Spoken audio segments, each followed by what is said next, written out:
Thanks so much for joining us. My name is Kath Hardy, and I work for the Biological Resource Division within the National Park Service. I serve as the team lead for our Connected Conservation Community of Practice, and we are grateful to have a couple of presenters here about to give us an inspiring presentation on light pollution. We'll have Bob Meadows and Adam Dalton, and I'll give a quick introduction to them in a minute. I have dropped a couple of links into the chat box there. You can learn more about our community of practice and join us in our community if you'd like on two different sites. One is an internal site that serves the Department of Interior. It's a toolkit that we've put together that enables parks and programs to work beyond boundaries. And then we also have an external series of pages with a Network for Landscape Conservation that our partners and others can access as well. We do host webinars once a month, so if you enjoy our webinar today, we will record it and have it up on both sites shortly after the presentation today. But you can also learn about our future webinars that we have slated for the rest of 2019. We have, and if you ever have a topic that you think could benefit parks or practice that enables us to work beyond boundaries, we're all ears. So feel free to reach out to us and let us know. Today we have two presenters, as I mentioned. Bob Meadows, who's a physical scientist with the National Park Service. He's with the Natural Sounds and Night Skies Division. He's been with the Night Skies program since 2011. Prior to that, he worked for about 25 years in Sequoia Kings Canyon National Ranger for 8 years and just has a really wonderful career with the National Park Service. His current responsibilities include managing the 17 years of sky quality data from 125 park units, conducting measurements and assessing sky quality in the field, and working with parks to evaluate their lighting for efficiency and ecological impacts to the nighttime environment. In addition to Bob, we also have Adam Dalton, who's the International Dark Skies Places Program Manager. He's an Iowa native, and Adam's passion and awe of the night sky fully developed following his move to the Intermountain West in 2016. He's a recent graduate of the University of Utah's Master of City and Metropolitan Planning program. He specialized in ecological planning and interdisciplinary sustainability. So without further ado, I'm going to go ahead and turn it over to our presenters today so that we can use as much time as we can hearing from them. And Bob, I've unmuted both you and Adam now, and we can see your presentation. Okay, thank you, Cass. Thank you, everybody, for attending. I see quite a variety, a lot of familiar names in there. Somebody from Alaska, and quite a diversity. Adam and I are today going to talk about kind of, title says, the evolution of dark sky conservation on National Park Service lands, and our relationship with the Night Skies program and the International Dark Sky Association, which a lot of times you hear just referred to as IDA, in our work in preserving night skies across the National Park system. So this story goes back quite a ways, long before I was with the Night Skies program, Natural Sounds and Night Skies Division. And see if I can get this to advance here. On that, it's not, this particular slide's not advancing.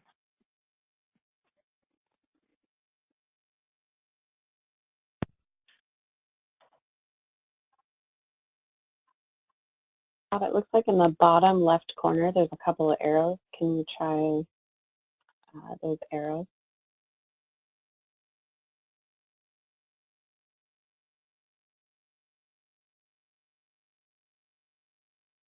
There we go.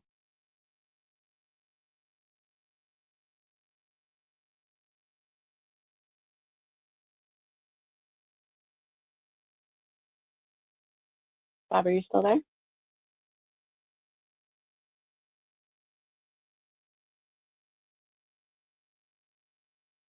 Sorry, folks. Looks like we're having some technical difficulties. Bob, can you hear me? Adam, are you still there? I'm still here. I can hear you. Okay.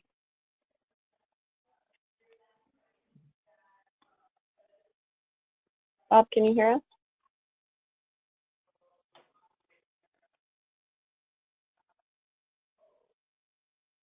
We'll give him one more minute, and if not, Adam will switch to your presentation first, and then we'll come back to Bob.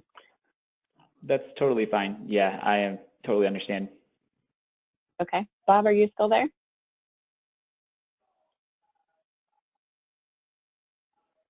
Okay, let's go ahead and do that. Adam, I'm going to make you the presenter. Sorry, folks. Thanks for bearing with us. All right, let's see here. Go to meeting. Let's see here. All right, where's the here? All right, I will get that pulled up really quickly then. So here we go. But yeah, I was not necessarily expecting to present at this point, but I will now be fully ready. But hopefully Bob can get back on the line as soon as possible. That would be fantastic. Let's see here. Let's see here. Perfect.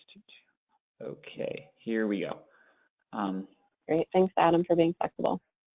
Oh, no problem. I said, yeah, it's absolutely no issue whatsoever. This presentation could realistically be viewed either way, so it's not a big issue. All right, so okay, I'm pulling the presentation up currently, and let's see here. I'll just take a second to load in. I should have my part ready pretty soon. Okay, slide, let's see, view, presenter mode. Present, perfect. Okay, so let's see here. Let's see, can you see my screen now currently? Yeah, it looks great. Perfect, and then presenter mode should be? Yep, it looks great. Awesome, fantastic, good to hear. Okay, so barring these technical issues which happen to start, I'd like to introduce myself as Adam Dalton. I'm the International Dark Sky Places Program Coordinator at the International Dark Sky Association, otherwise known as IDA. This is a role I've stepped into fairly recently. Many of you may be familiar with John Barentine. He was the Dark Sky Places Program Coordinator for quite a while, but now stepped into the role of IDA's Policy Coordinator. So I've been on this job for roughly about 8 months, and I will talk to you both about IDA, our Dark Sky Places designations, and also how that ties into the National Park Service's essentially work to mitigate and fight against light pollution and to see the night sky as a valuable resource. So a little bit of background information for those of you who don't know about the International Dark Sky Association. It was founded in 1988 by Tim Hunter and Dave Crawford. Essentially, they were a professional and amateur astronomer near Tucson, Arizona, which is why, as you can see, our headquarters are currently in Tucson, Arizona. They were very concerned about the increase in sky glow, both impacting their amateur as well as professional astronomy careers. So they teamed up to create an organization which the mission statement continues to be to preserve and protect the nighttime environment and our heritage of dark skies through environmentally responsible outdoor lighting. However, as time has progressed, the International Dark Sky Association has broadened our focus. In 2001, we formally started the Dark Sky Places program, which many of you of which are familiar, and I'll describe in my presentation. But essentially, that's IDA's conservation outreach. So currently, the Dark Sky Places program has 1.5 total employees. Myself and the program associate, Diana Del Solar. Essentially, what we do is there's 5 different types of designations worldwide, which I'll explain in a little bit. But essentially, our Dark Sky Places serve as models in the real world of places that protect and preserve the night sky through lighting design, lighting policy, through public education and outreach. And our designation program is really meant to recognize such places that take incredible efforts to preserve and protect our dark skies in an increasingly light polluted world. So our scope as an organization is international. There's 9 total employees for our organization as a whole. And we've, within the Dark Sky Places program, have designated places in nearly every continent. We have designations through Europe, Africa, South America. However, the majority of our designations are within the United States as well as Western Europe. That's something that we're hoping to expand to an even greater international scope with our increased program capacity as well as the awareness of the program. So for more basic information, you can go to our website here that you see at just darksky.org. But with that being said, I will go now to speak to our different types of designations. So as I mentioned before, I work for the Dark Sky Places program, and there's 5 different types of designations within the program, which is dark sky parks, dark sky sanctuaries, urban night sky places, dark sky communities, and dark sky reserves. The most prescient to the national park system are the dark sky parks. That's the vast majority of designations that have been made within the system so far. However, there also is currently a sanctuary, and there's interest to also apply to the night sky places as well as the reserves program. Currently, there's 110 places worldwide encompassing all these designations. And as I had mentioned before, the goal of dark sky places is essentially multifold. It's to aim to inspire, to preserve, and protect the night sky through community outreach, education, lighting design, and policy in action. And as I mentioned before, dark sky places really exemplify IDA's conservation goals and fighting against light pollution and policies in the real world. So telling people that their lights need to be fully shielded or below a certain color temperature, having that kind of nebulous idea is for some people not necessarily helpful, but then to go out to a place and stargaze and to do an astronomy program or to see the lighting in action at night, really drives home the point that, to fight light pollution, it's really a fairly simple process of, eliminating upward-facing light, eliminating light of inappropriate color temperatures, and using light solely where it's needed. And I think that experience, both of seeing good lighting design and also, having the chance to experience the night sky, which fewer and fewer people can experience now in the developed world, is something that's invaluable that this program facilitates.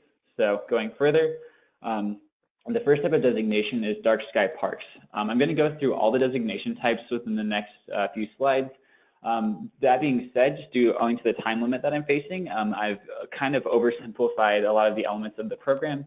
But if you'd like more information, I've included links, if this is going to be shared later, that you can go to see our specific guidelines within each designation type. So our signature part of our Dark Sky Places program is our Dark Sky Parks designation. Currently, there's 45 parks designated within the United States, as well as 22 within the National Park Service. These include national monuments, national parks, national scenic rivers, national historic sites, and other designation and other place types as well. These are by far our largest by area as well as by number. As you can see in the background, that's one of our dark sky parks. You can see the Milky Way clearly rising above the racetrack playa and Death Valley in this beautiful photo taken by Cindy and Dan Dorisco. So the first question that comes to mind for a lot of people is, what kind of place does my park or my land apply to? And I'm trying to help with this presentation kind of explain the differences between designation types. So as I mentioned, the goal of all designation types is very similar, but the specifics of such are a bit different. So first off, is a sky quality requirement for parks within our most recent set of guidelines. Some of you may be familiar with our old set of guidelines in which we specified sky quality tiers, but under the 2018 guidelines, that went away, and there essentially is just a singular cutoff at 21.2 magnitudes in arcseconds squared.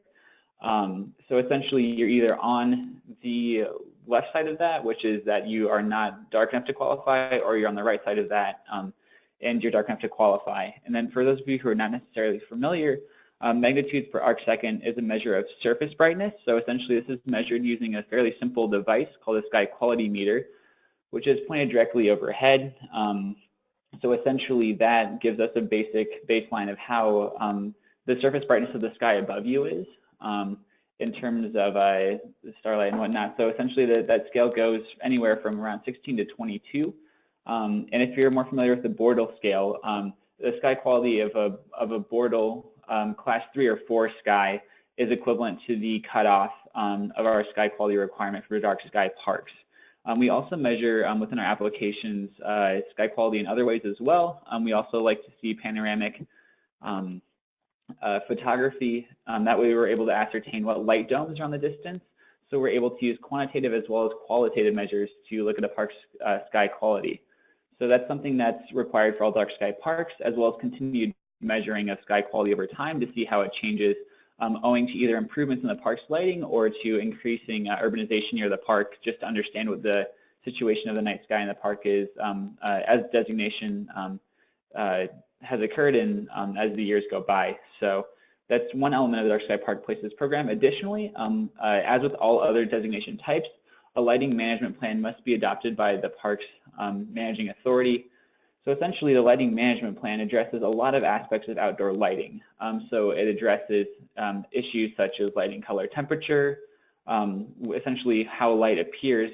We essentially within our guidelines do not allow lighting within this case above 2700 Kelvin, which means that only lighting on the more orange, amber, warmer end of the spectrum is going to meet the criteria for our guidelines for the dark sky parks. Additionally, lights within dark sky parks are to be fully shielded. And additionally, something that we like our applicants to think about is to also include as a requirement a clause which is exploring warranting of lighting, because in many instances within the modern world, we just by default light the night sky and night environment. I know that parks are a little bit different just because they're more ecologically sensitive areas, but in many instances we find lighting, even within parks, that is redundant or not necessary. So then we also need evidence of thought and criteria for when future lighting instances would be warranted. And then aside from that, also just considering timers or curfews for applicable lighting as well. And there's also additional other elements which you can see in the guidelines linked above. So essentially, we require a lighting management plan or lighting ordinance, depending on what type of designation you're applying for all types of designations, because without that kind of concrete policy and enforceability behind actions taking place, we believe that that's the best way to enforce lasting and measurable change to positively impact the night sky environment and to fight light pollution. And then another element of the dark sky park designation, which is similar to other designations as well, is the restorative project and outreach. So dark sky parks, per our guidelines, are required at least 4 times a year to host outreach events. Many parks do outreach events much more often, but these outreach events are supposed to focus on light pollution, its effects, and also talk about night skies. So essentially, this is something that we like to see because in instances of dark sky parks, one of their main functions is to serve as places that the public can become exposed both to the night sky as well as the issue of light pollution. Additionally, parks are required to complete a restorative project, which is interpretable. So for example, we've had parks under our program who have done lighting retrofits and then created an exhibit that visitors are allowed to essentially look at after it has been completed to understand visually how lighting impacts the night environment in terms of glare, in terms of sky glow and whatnot. Additionally, dark sky parks can work with municipalities or other organizations outside of the park to help improve conditions for the park. That's another way to complete the restorative project element. So for example, we've had parks who worked with nearby communities or even within their counties to enact lighting ordinances which have positively impacted the parks environment. So that's a very brief kind of overview of the Dark Sky Parks program. Going forward to one of our more niche designations, the Dark Sky Sanctuary designation. There's currently only one Dark Sky Sanctuary in the National Park System, which is Rainbow Bridge. There's 3 in the US though. So essentially what makes Dark Sky Sanctuaries different from a Dark Sky Park is twofold. So first off, Dark Sky Sanctuaries generally have sky quality which is exceptionally dark. So the sky quality has to at minimum be 21.5 magnitudes in arcseconds squared, which if you're familiar with the Bortle scale is around a Bortle 2 or Bortle 1. So some of the darkest night skies in the world. Additionally, aside from being just dark, dark sky sanctuaries are also meant to highlight places that have limited access or staffing capacity. So that's why Rainbow Bridge is a sanctuary, because it has extremely limited access as well as a small staff. Other places within the NPS system which could theoretically apply to sanctuary status would be like Gila Cliff dwellings or somewhere else that just has a very bare bones staff that's very remote and not easily accessible by the public. So the access and staffing combined with the sky quality are what makes the sanctuary designation different than the park designation, because there are some parks that have sky quality which is comparable to sanctuaries. For example, Glacier is exceptionally dark. Sections of Death Valley are exceptionally dark, but because they're more highly staffed, they have the ability to hold regular outreach, and they also have better accessibility in terms of paved roads and whatnot. They're parks as opposed to sanctuaries. So this is kind of a case-by-case basis, which allows smaller, more remote places with exceptional sky quality to still come within our program. Going on, we have urban night sky places. There's currently none in the National Park System and none in the United States, and that's not because this is an impossible designation to achieve, but it's because it's a brand new designation. So within 2018, IDA released a new set of guidelines for all of our programs, and we actually created a new Urban Night Sky Place program because we realized there was a huge hole within our designations because there was no way to essentially recognize places that were impacted by light pollution, but still took all of the best efforts in terms of community outreach, in terms of lighting, to fight light pollution and raise awareness of the issue within their own context. As I mentioned, I did mention this before, but most park and sanctuary and we're imagining Urban Night Sky Place applications take anywhere between a year to 3 years to complete in their entirety from start to finish, which is, since the guidelines have only been out for roughly about 7 months, is why we have not had any finished applications. However, to note, there's actually going to be an Urban Night Sky Place reviewed in our next review session, so we actually may have our very first Urban Night Sky Place in the next month or so. But essentially, aside from highlighting places which take best actions in terms of conservation as well as public awareness in urban areas, the other goals of the Urban Night Sky Places are essentially to show people what good lighting looks like in a public sphere. So there's no minimum sky quality. You could be Central Park, you could be in the most light polluted area in the world, but if you're a publicly owned space, which essentially takes great effort to promote good lighting and light pollution outreach, you can be an Urban Night Sky Place. The only criteria entirely surrounded or within the 50-kilometer radius of a metro area of at least 50,000 people. That sounds pretty nebulous, but just to explain that a little bit more, just imagine the closest city to you. If you basically took the urban boundaries of the city and then made a 50-kilometer line around that in the whatever irregular shape the city's boundaries are, anything within that area would qualify as an Urban Night Sky Place. National parks, which are impacted by light pollution, are within 50 kilometers of a metro area, are able to apply to this program. But just something about these guidelines which is unique is that because this was originally envisioned for smaller parks, lighting has to be 100% compliant with the adopted lighting management plan upon time of application. So for larger national parks or national park units, monuments, what be it near urban areas which are impacted by light pollution, the only necessarily thing that would make this designation more difficult is that 100% lighting compliance has to be achieved with the lighting management plan to achieve full designation under this program, whereas within parks, sanctuaries, reserves, all the other types, 2/3 of lighting must be compliant. Going further, dark sky communities probably comes as no surprise to anyone. There's none within the national park system because the national park system doesn't deal with communities necessarily. However, there's 16 within the United States. The reason I'm speaking about this is because if you look at the image below, that's the Salt Lake Valley. You can see that the light from the Salt Lake metro area, the light dome spills tens, if not hundreds of miles into the surrounding night sky. Light pollution, much like groundwater pollution or air pollution, really is a regional issue. And if people within the national park system, via park managers or park employees, are able to coordinate with nearby gateway communities or other communities in the region to help improve sky conditions, that really can help focus essentially night skies preservation as a regional effort, which helps to not only improve the sky quality, but help make it a more sustainable and essentially a multifaceted approach to really tackling this issue. So for communities, additionally, they must adopt a lighting ordinance.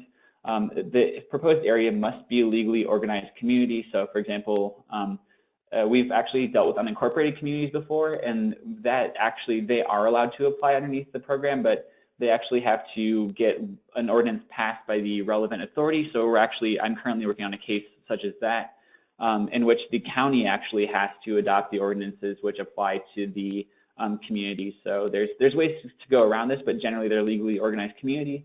And there's also, similar to Urban Night Sky Parks, no minimum sky quality, because in a similar vein to Urban Night Sky Park places, dark sky communities are meant to highlight communities which take to help reduce lighting pollution, both through their own adopted ordinances, through their own lighting retrofits, as well as their public education components.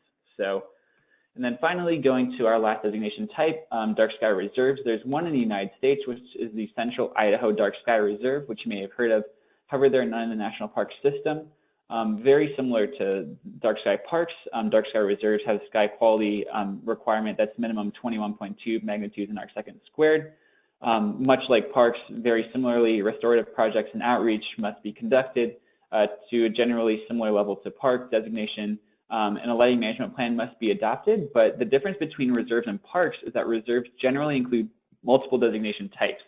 So if there's a dark sky community abutting a dark sky park, which is abutting an area of public land which hasn't adopted a lighting ordinance, but then wants to adopt a lighting ordinance to conform with the nearby park, that whole area could come under designation as a dark sky reserve. So thinking of dark sky reserves as basically a combination designation of other designations is the most, I think, easy way to think about it. Dark sky reserves are much more common in Europe, actually, because a lot of Europe's national parks actually include communities within inside of them. So essentially, this is a very common designation kind of within the more European park system, but is a model that we're hoping to use in the United States to protect large areas of different land uses and reduce light pollution in perpetuity in some of these ecologically sensitive areas. So going further, just tying into the National Park Service, IDA and our Dark Sky Places program collaborates with a lot of different elements and of the National Park System as well as others. So we work very closely with the National Park Service, National Sound and Night Skies Division. Clearly, Bob and I are both presenting this together, but we work very closely with the division as they take night sky photometry data. They also advise some of our applicants on how to best approach their designations and their applications.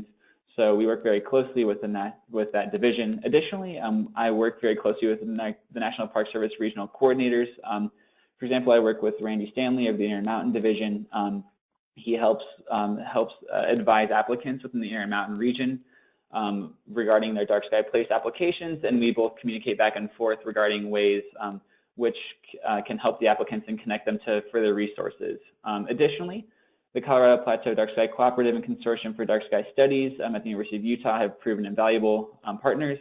The cooperative model essentially links a large geographic area, this being the Colorado Plateau, and hopes to connect applicants together who have already achieved dark sky designation or are hoping to achieve dark sky designation, and to focus on the issue at a regional and comprehensive level. And we're actually hoping to establish additional cooperatives in other areas of the United States as well, following the Colorado Plateau model.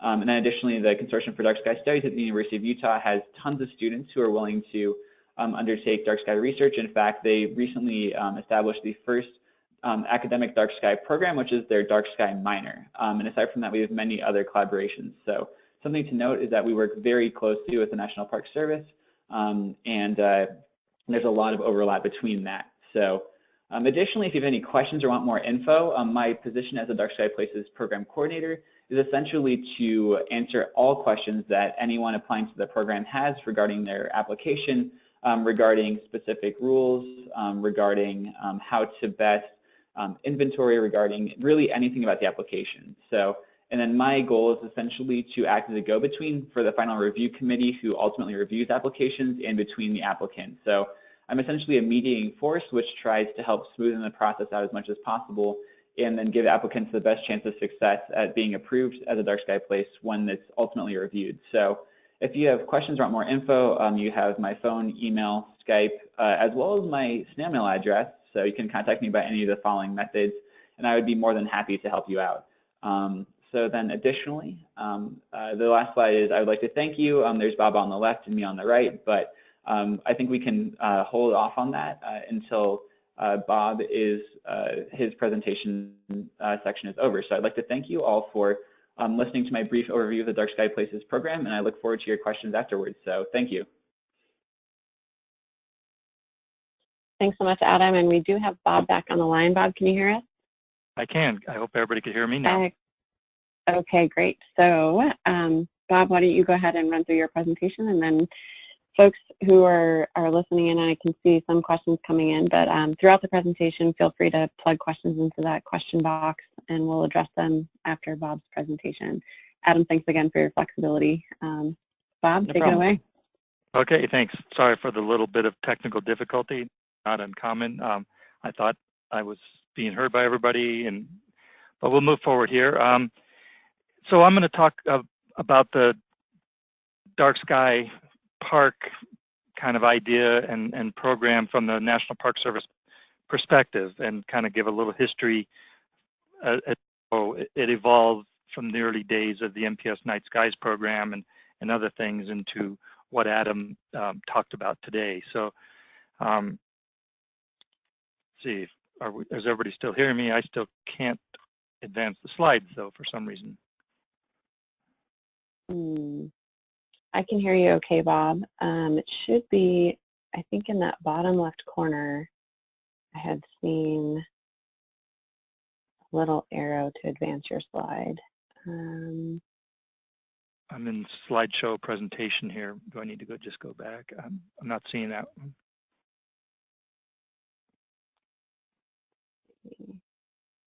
How about this? Adam, if you're okay with it, maybe we can put your presentation back on and you can move through the slides for Bob. Would that be okay? That is 100% fine with me. As long as you give me the screen, I'll be able to do that. Okay, here we go. We'll try this one time again. Yeah, and I'll just cue Adam who's going through. It's just bizarre that Bob's isn't working, but either way, this should work out. So.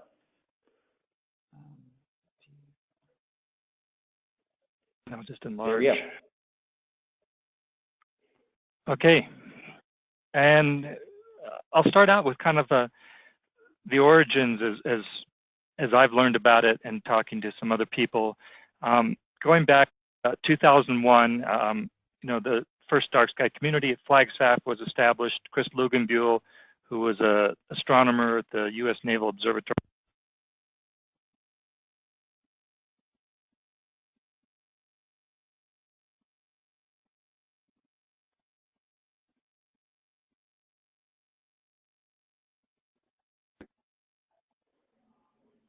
Bob, did we lose you again? Adam, are you still there? Yes, I'm still here. Okay.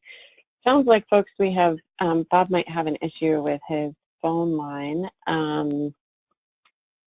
Let's go ahead and move to questions and answers, and if he comes back on, he can continue the presentation.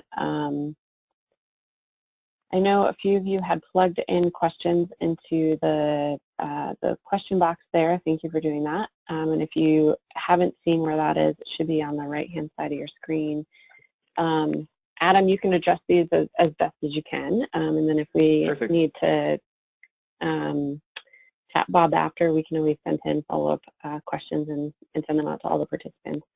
The first question is, I think that Dry Tortugas National Park will be good for sanctuary designation as remote as it gets within the USA. So maybe more of a comment than a question, but if you have any comments on that.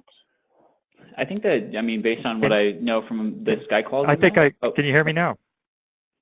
Oh, Bob, you're back. Yep. I'm back. You know what I think? I think we have a headset that has failed. I think I'm back on now.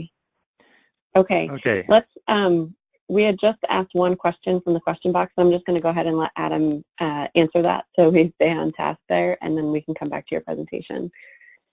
Adam, did you have a comment on the Dry Tortugas one? That's okay. Oh, yeah, I would say the Dry Tortugas, I mean, based on what I know from the sky quality map, which I'm relatively familiar with, as well as my knowledge of Dry Tortugas location off the coast of Florida, I think that it would probably most likely qualify as a sanctuary, both owing to its remoteness and limited capacity, as well as its exceptionally dark sky. So I think that of all places, Dry Tortugas would be very appropriate for a sanctuary designation. Great.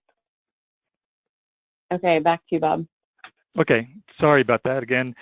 Looks like I think my headset has died in the middle of starting this again, so I'm just on the old-fashioned phone handsets here. So my slide's still up here. It looks like this is Adam, you're still in control here? Correct. Okay, and I don't know how much anybody heard on this, but just getting back to the origins, this statement here is from a letter that Chris Lugenbuehl from the U.S. Naval Observatory in Flagstaff, as part of the application package for natural bridges back in 2006 when this was done, really recognized the Chief Ranger Ralph Jones at Natural Bridges as promoting the idea of a dark sky park, kind of expanding upon the original dark sky place of Flagstaff as a community, and knowing the unique natural conditions, the great night sky that Natural Bridges had. So this led to, the development of some criteria. Moving forward, this was kind of the origins of what today is the Dark Sky Places program that Adam manages. If you want to go ahead one slide here. Perfect. So born out of that original conversation with Natural Bridges was the idea, okay, we need to come up with some kind of objectives if this dark sky park idea is going to continue on. So some objectives were identified, very much in line with what the National Park Service goals and enabling legislations identified. And, briefly, to identify and honor protected public lands with exceptional commitment to and success in implementing the ideals of dark sky preservation and or restoration, to preserve and restore outstanding night skies, promote protection of nocturnal habitat, public enjoyment of the night sky and its heritage in areas ideal for professional and amateur astronomy, to encourage park administrators to identify dark skies as a valuable resource in need of proactive protection, provide international recognition for such parks, and to encourage parks and similar public entities to become environmental leaders on dark sky issues. Go ahead, one. So this original development committee consisted of 4 individuals.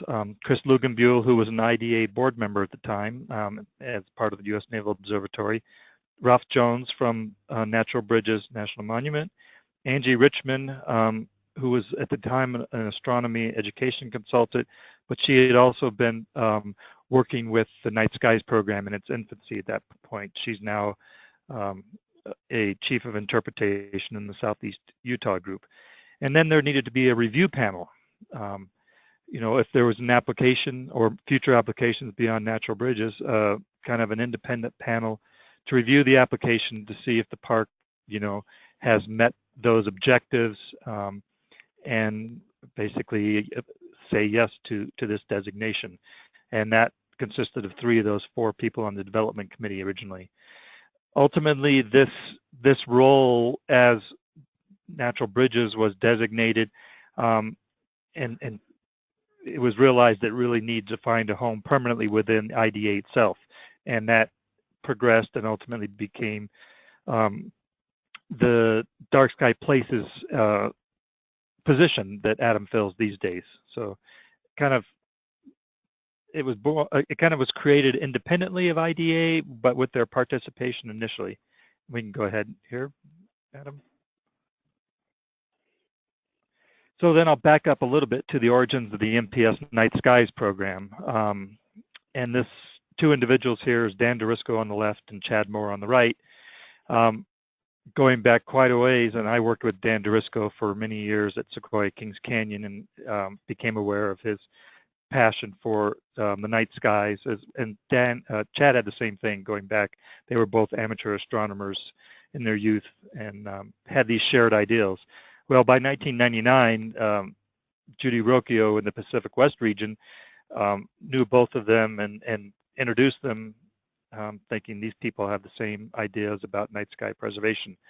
So Dan and Chad got together, had a goal of developing instrumentation and methods to quantify night sky quality. And initially, they were looking at documenting the remaining night sky areas that are, were truly close to natural conditions, most of them being in the kind of the Great Basin, Four Corners, Intermountain region, before those conditions were lost, perhaps. So that they went about that, developed a very unique camera system, which is still the state of the art in the world today. And by 2001, we're collecting data at a number of these parks. By 2003, they had resigned their permanent positions, Chad at Pinnacles National Monument at the time, and Dan at Sequoia Kings Canyon, to begin this program full-time, utilizing grants and other funding sources.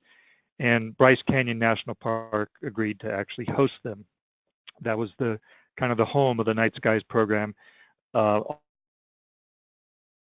there kind of in the remaining core of what was considered still very good night skies.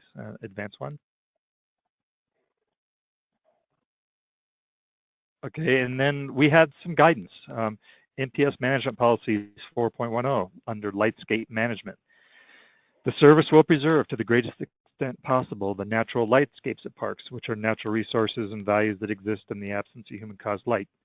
To prevent the loss of dark conditions and of natural night skies, the service will minimize light that emanates from parks facilities.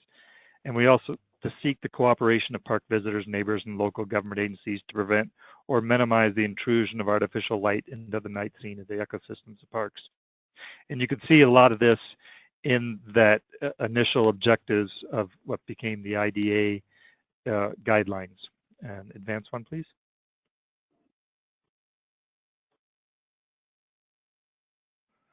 So what is the NPS doing to address this policy? Well, we have an initial inventory of sky quality conditions at parks going back to that first year in 2001.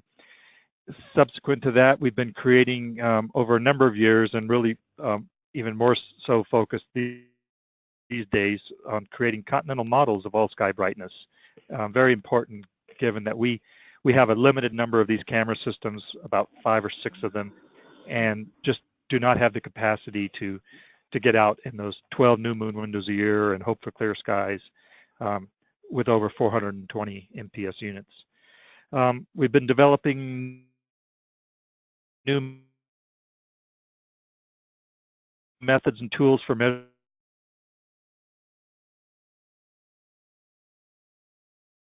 glare and seeing significant impacts in the West has a major impact. So trying to come up with tools that are easily transferable to the park level, something a little different than our all-sky camera systems. Our policy planning and compliance branch here in our division is really, the important part of providing reviews, plans, compliance documents related to night sky resources, whether it's EAs or EISs, resource stewardship documents, any kind of proposed development. This branch really has the opportunity at that point to use the science and our data and provide inputs to parks on how to address, any impending issue for the park. And then we're also developing guidance on lighting retrofits and new installations. And this is becoming very important today as more and more parks are switching out their lighting, as well as communities and bigger cities and other things. So trying to stay ahead of that and providing the best available technology and solutions to parks is one of our main goals right now. Go ahead and advance. This is not new by any means, and I pulled out a couple of old documents here going back to 1997 at Yosemite. They had an exterior lighting guideline. And then the other big Y park, as we call it, Yellowstone National Park, back in 2005, under the, really Lynn Chan there, a landscape architect, was and still is the driving force behind lighting guidelines for Yellowstone National Park. Yellowstone has over 5,000 outside lights, as does Grand Canyon, and Yosemite pretty close to that type of number. So very important that these, the thought about what outdoor lighting is doing to the nighttime environment, that was not a foreign topic, even going back before the Night Skies program even started. Please advance.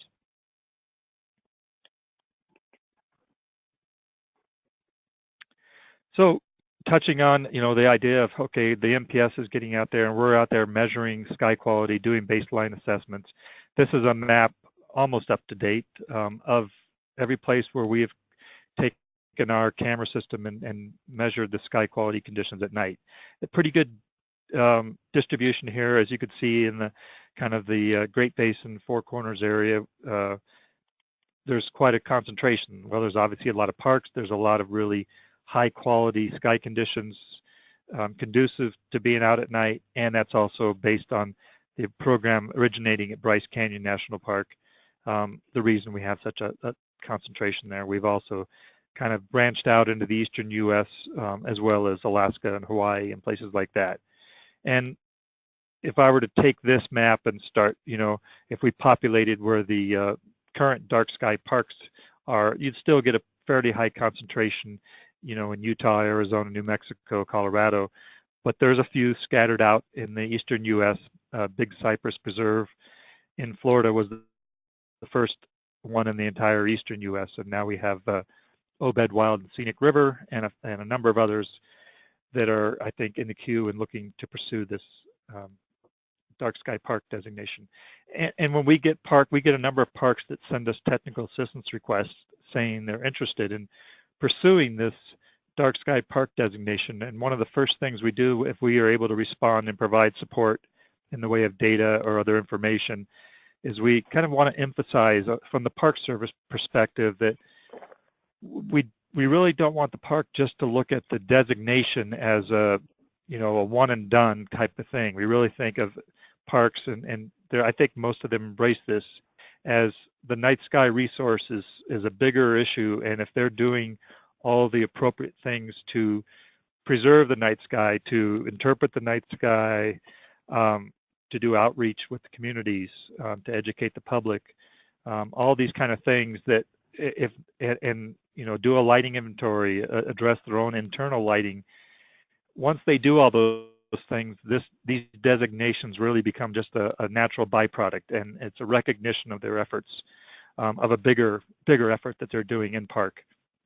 And it's not an easy thing, and I know Adam, touched on a lot of that. It's not as simple as just having a measurement saying, yes, we're given our geography, we're a dark sky park, and give us a certificate. So there's a lot that goes into it, and we really, it's a really good partnership, having this independent organization reward parks for their resource protection efforts with this. Go ahead and move this one forward, please. So this is going to show kind of what we call a range of sky quality that we've measured. And these images are kind of the product from our CCD camera system. Many of you might have seen these over the years, and some of them for your own parks and things like that. This is an equal area representation of the entire night sky. And then we've applied, our camera takes a monochromatic, images, black and white, but we've applied a false color ramp and a logarithmic scale to kind of really easily display the relative brightness and darkness of sky quality conditions across a range of areas. And we have, like I said, over 125 parks where we've collected data, over 500 nights of data, and a number of parks at numerous locations if they're larger parks. As you can see here, this is quite a range. In the upper left here is kind of the northern, more remote reaches of Glen Canyon National Recreation Area along the Hole in the Rock Road, almost a complete natural sky, devoid of any anthropogenic light, just a natural light, lightscape at night, a fabulous place.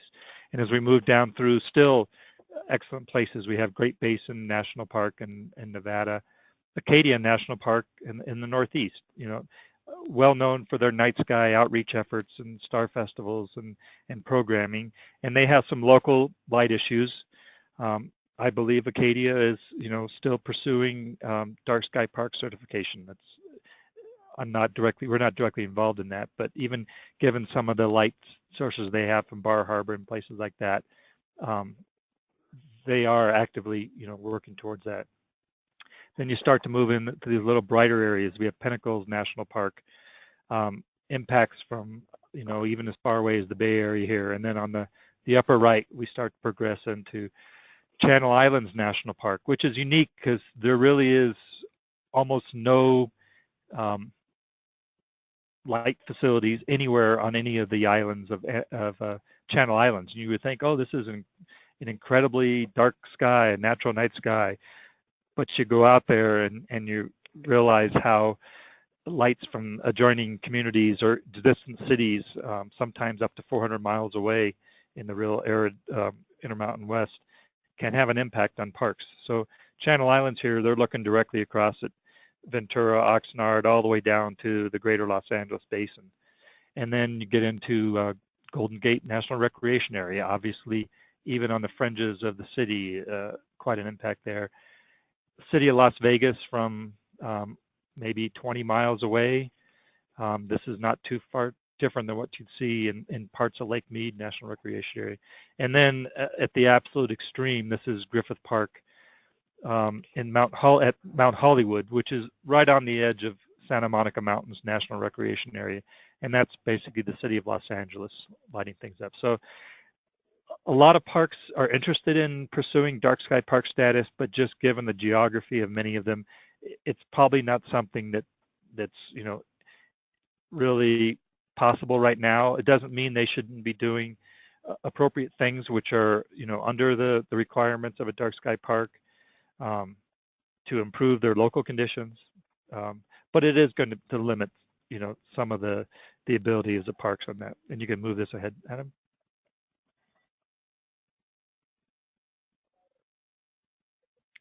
So, and I don't think Adam talked on each individual. Here's currently where we are with the dark sky parks within the national park system. And this is, I created this chronological order of parks. And you can see from the beginning, Natural Bridges 2007. It was 5 years later before Big Bend National Park became the second NPS unit. And then Death Valley shortly after that, along with Chaco Culture. And then slowly started to get more parks interested. Grand Canyon Parashant was the first interagency designation, both National Park Service and BLM managing that unit. And then by 2015, 16, and 17, a lot of interest. And as we progress through here, right now we get these technical assistance requests, and I think we're getting at least 5 or 6 every year from new parks all across the system that are interested in this as part of a bigger effort to preserve the night sky resource on that. So I think there's 2 on here, Grand Canyon National Park and Glacier National Park, that are in provisional status right now. A few more steps and a few more goals to reach before they're out of provisional status in that. And then out of all these parks, Rainbow Bridge is the one that's a sanctuary. The rest of them are designated parks, and we're working on some others. I don't want to get ahead of too much of what IDA is doing on that. Many of you on this webinar may be part of that effort. So, Adam, go ahead, please. And this is kind of where it all began with Natural Bridges. And in this image, I was here in 2011. Actually, Dan was back there in 2003 the first time. But in this image, this is the full developed area of Natural Bridges in the foreground there. As you can see, there is no outdoor light emanating at night there. They were very cognizant. They did an initial inventory back in 2005 or so, and they had 52 outdoor lights. Not uncommon at many NPS units. But in an area like this, even one light causes a significant impact. So they did their inventory of 52 lights. They found that 5 of them were not needed, and they could remove those. The others, with the help of Chad Moore coming in and with some grant money, using at that time the best technology available for luminaires, full cutoff fixtures, low color temp lamps, and the park staff embraced this also. There's all the residences are in this image, and even at night they're cognizant to have their blinds closed or really limit the indoor lights, because even light from an inside of a building really goes across the landscape. So this was like the classic example of it can be done, and really kind of preserving those natural conditions at Natural Bridges. Go ahead, Juan. And then I moved to I will finish off here with the second park, Big Bend National Park. And whereas Chad was very instrumental in helping Natural Bridges, Dan Deriska, Big Bend National Park. And again, Big Bend is every bit one of the darkest, most natural night skies within the national park system anywhere in the lower 48, given its very isolated location from any developed area. Probably the closest city of any size is going to be down in Mexico, which can be a concern.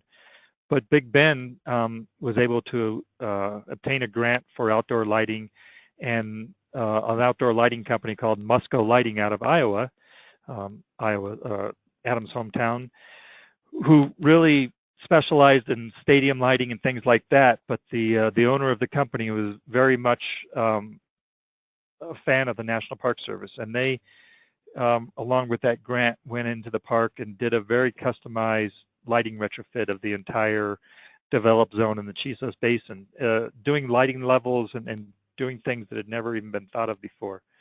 So you take this landscape, this image at night, almost totally natural. Adam, you can go to the next slide.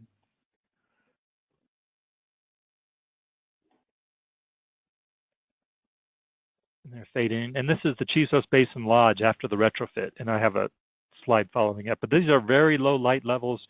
Those bollards along the sidewalk there are 1-watt amber LEDs. That's as low as you can imagine. And then all of the lighting on the lodge facilities, downward lighting over the doors only, very warm color temps, very minimalized. One more slide, and this will be kind of the key image of what the park can do. Bringing it in, slowly fading in. And this is an image that Dan took from the summit of Emery Peak in Big Bend, and many of you have seen this before. But in the top is prior to the development and prior to the park's interest in, preserving their night skies and pursuing dark sky park status. You could see, and it's a relatively small development, a lodge, a visitor center, some housing, some other maintenance facilities. That light, most of it was just being wasted and scattered into the atmosphere and lighting up the entire basin, mountain walls, and everything else.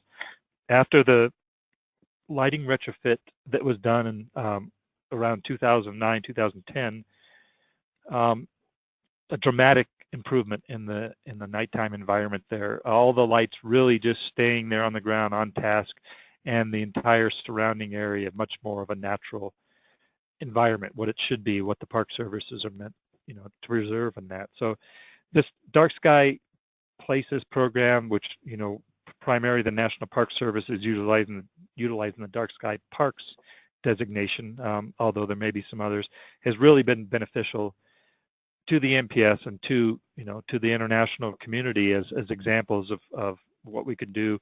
And the collaboration with IDA that we continues to this day has really been helpful in developing guidance to parks, as well as from the parks need to go to the communities this information. So this is about where I would have transitioned to Adam if my audio had worked okay. But whatever time left, happy to answer questions. Any more questions?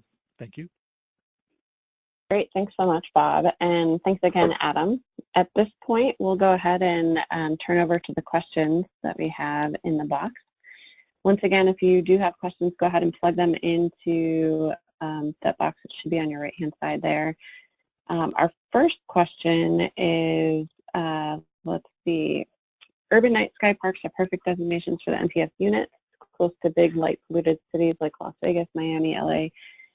These designations motivate the surrounding communities, cities, and counties to play a role. This is obviously a little bit more of a comment. We have seen these in Big Cypress. 2 counties started redoing their lighting ordinances because of the NPS designation. So please, we want NPS to pursue urban night sky park designations. Any comments or thoughts on that from our 2 presenters? I'll quickly, I think I touched on that in the range of sky quality conditions across the Park Service. We absolutely would not discourage any park from pursuing some kind of recognition for their efforts in, preserving or enhancing, the visitors' ability to experience a night sky, to improving conditions for wildlife. And I know it's IDA's role to come up with the appropriate designation based on the relative sky quality. So Adam, anything you want to add to that? I just think that I would agree with you in saying that it's invaluable. And I think that, just as time has gone on, I mean, the Park Service has recognized, historically, ground pollution, air pollution, other kinds of pollution as, instrumental in the environmental quiver, per se. And I think that with an increasing awareness of light pollution, being a core conservation element, I think that, that was our goal in instituting this Urban Night Sky Places program, is because a place doesn't have to be naturally dark to do the right thing. And I think that just recognizing places that do the right thing and take that conservation and educate the public definitely should be recognized, and I think fits very well within the national parks ethos of conservation overall.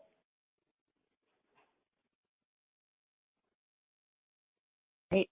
Another question that's come into the queue: who's the first person that the park should contact within the NPS when they decide to begin their application process? There's a couple of answers for that. Depending on their region, here in the Intermountain region, I work for a Washington office, but I'm in the Intermountain region here in Colorado. Our Intermountain Regional Office has a Natural Sounds and Night Skies coordinator, Randy Stanley. So if your region has that, and I mentioned Judy Rocchio, she's recently retired in the Pacific West region. Sometimes I would initially go to your regional rep. Right now, a lot of those roles aren't filled. You could absolutely come to the Natural Sounds and Night Skies division. We're also going to direct you to contact Adam. If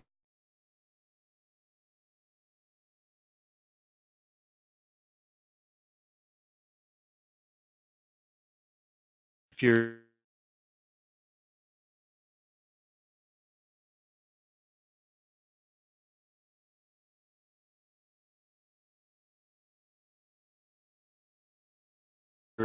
station, that questions that have come to the ECHR considerations incorporated in all facility or utility NEPA, and what do you think can be done to create lighting or dark sky requirements in concessions contracts?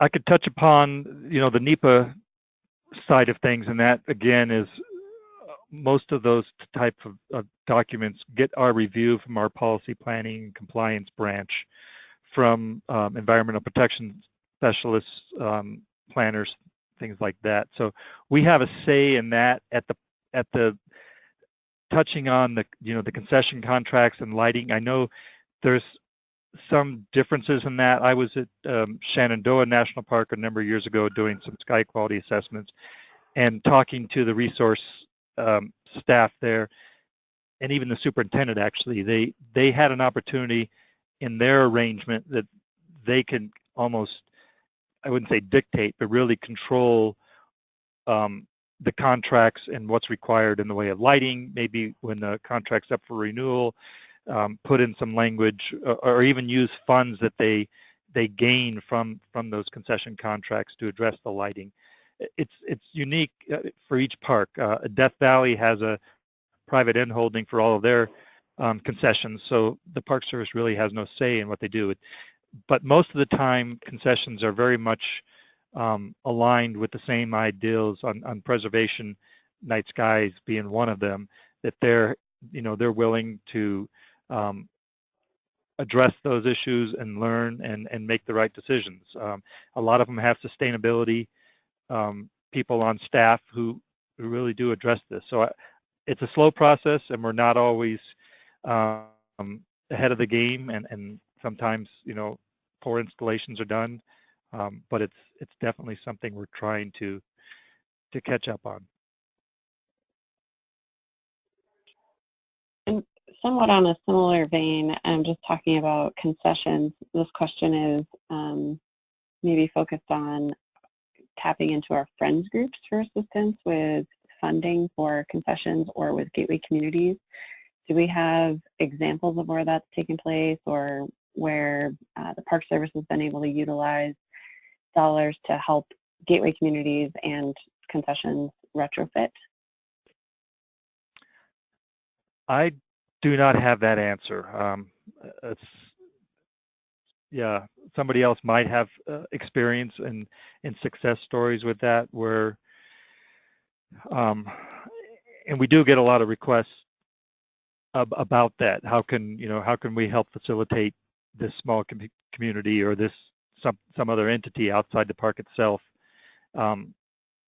maybe change out their lighting or improve their lighting? What kind of funding sources are available? And I personally don't know what that might be at this time. And I don't, maybe Adam, if you've heard of any of those type of instances where communities or other groups have been successful in collaborating and obtaining funding. I was going to say, I'm asked this question fairly often, and just as a point of reference, I mean, from IDA side, we're an extremely small nonprofit with a limited budget, so we ourselves can offer funding, but in a lot of instances where communities have received funding, there's not necessarily one specific organization I can point people to.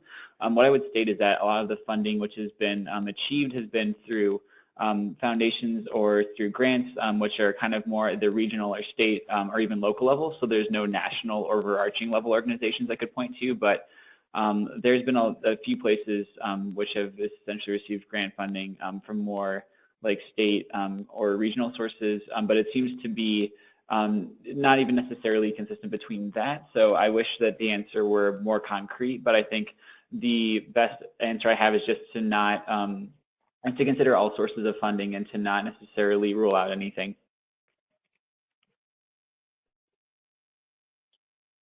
Great. And perhaps as a follow-up, we can try to put together some resources that we can get out to all the participants on funding opportunities. There's a lot of comments in here that, Bob, I'll be sure to pass on to you. Just Okay. Park speaking up, saying that they're interested in pursuing various designations, such as Fort Davis and Oregon Pipe Cactus, Ringgold St. Elias, and a few others. One question here, are all the sky camera, CCD camera images required in order to receive approval, or are regular camera images sufficient to show light domes? So I'll answer that. Yeah, Adam, jump in on that. Yeah, so I'll answer that. So we do not require all sky photometry. I mean, we like to see it if possible, but it's definitely not required. So if you don't have access to that kind of specialized equipment, you're able to essentially utilize sky quality measurements through a sky quality meter combined with regular images of light domes that are panoramic of the park. And basically through the images that I see qualitatively as well as the data that's provided quantitatively of the sky overhead, I'm able to basically ascertain myself something comparable to what the all-sky photometry would provide. So you definitely are not required to use all-sky photometry. But if you have the data, then that's fantastic. Yeah, I'll just add on that. We get that inquiry all the time from parks across the system, thinking we need you to come out with your camera system and measure because this is what we need. And as Adam said, that's not a requirement. What it really is doing with our system, and we're very limited. Again, there's about 4 working systems in the NPS that we have. 2 of our regional folks, one in the Pacific West region, one in Alaska region, and then 2 of us in our office are going out, and at best, in a good year, we're maybe hitting 10 parks, maybe 12, 13 parks. As you can see, we don't have the capacity, let alone the perfect night sky conditions, every new moon, and all these things. So it's limiting. We're documenting the conditions in the park. We're establishing, information that's really going to guide park management in the future for this resource, and these images become kind of a bonus if a park is pursuing any kind of dark sky designation, but it by no means is it required. There's other tools that we're developing that, like Adam says, that we're looking at really monitoring light domes on your horizon, how those are increasing or decreasing, and then also the internal park lighting and its impact on park resources. So that. Great. One last question here. I know, acknowledging the time, we've had actually a couple more come in here, but I'm going to try to pull some of these together. Most of the questions that remain focus on resources that parks might be able to use to work with in filling out an application. For instance, there's a question about, is there a checklist or a booklet that a park could use to get started on an application? And there's another question about, are there existing resources on working with gateway communities? Bob, is there an internal site or something that we can point people to where they can have access to such resources? Kind of, it sounds like somebody's asking kind of a handbook on moving forward in this process. Is that what I'm hearing in that question? Yes.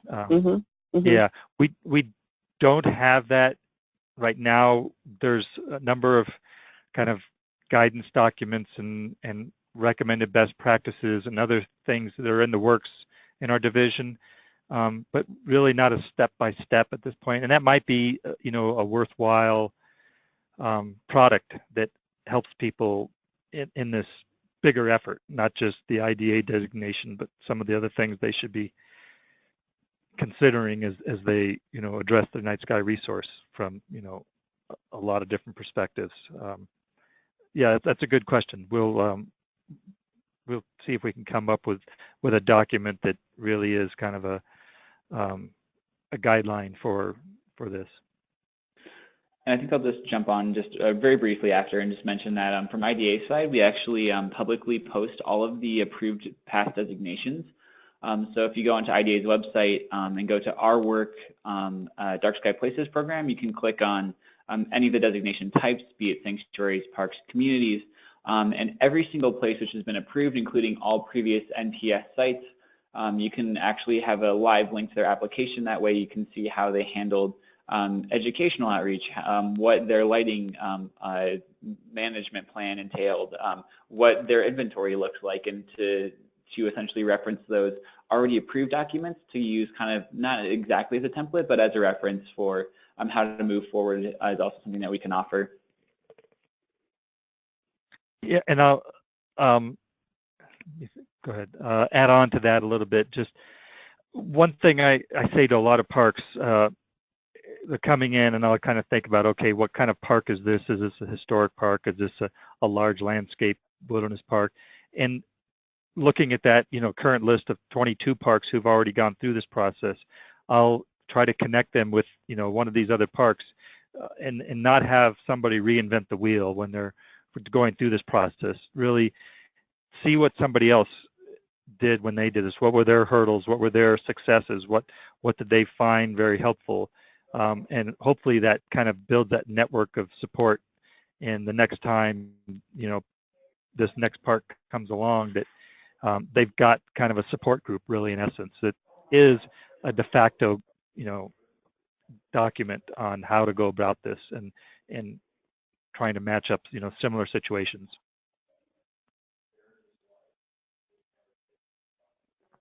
Great. Well, acknowledging that we're about 15 minutes past the hour, this has been an excellent presentation and some really great questions, just excellent dialogue. We're going to go ahead and wrap up today's presentation. We'll have the recording of this presentation uploaded to both our internal Connected Conservation Toolkit as well as on that external site with the Network for Landscape Conservation.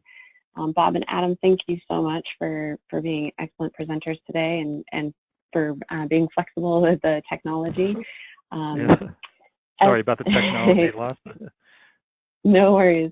As for everyone else, we do have a second webinar later this month on March 20th. We'll be featuring a webinar on wildlife connectivity near Great Smoky Mountains National Park with the NPCA, so feel free to join us for that. You can register for that webinar and all of our others, again, on those two websites that I've mentioned. Thanks again for joining us, and we'll be in touch soon. Enjoy the rest of your day, everyone.